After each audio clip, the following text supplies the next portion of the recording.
যিটো ঘটনা হৈছে এই ধৰণৰ ঘটনা কোনো প্ৰকাৰে মানে গ্ৰহণযোগ্য নহয় আৰু কোনো প্ৰকাৰে হোৱাটো কোনো সভ্য সমাজে নিবিচাৰে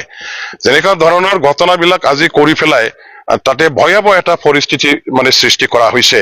মই এই ঘটনাটো মানে নিন্দা কৰিছো এইটো হ'ব নালাগিছিলে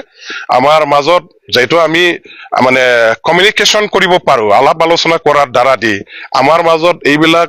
দ্বন্দ্ব সংঘাত আমাৰ মাজত ভুল বুজাবুজি এইবিলাক নিৰাময় কৰিবৰ কাৰণে আমি মানে নিষ্পত্তি কৰিবৰ কাৰণে নিশ্চয় আলোচনাৰ পন্থাত আমি অংশগ্ৰহণ কৰিব লাগিব আলোচনাৰ দ্বাৰা দি সমস্যাবিলাক সমাধান কৰিবৰ কাৰণে আগবাঢ়ি যাব লাগিব এইবিলাক মাৰা মাৰি ঘৰ জ্বলোৱা এইবিলাক কৰিব নেলাগে সেইটো আমাৰ সভ্য সমাজৰ কাম নহয় ভাল এটা মানে সমাজে কোনো কেতিয়াও সেইটো গ্ৰহণ নকৰে আৰু সেইটো নিন্দা কৰে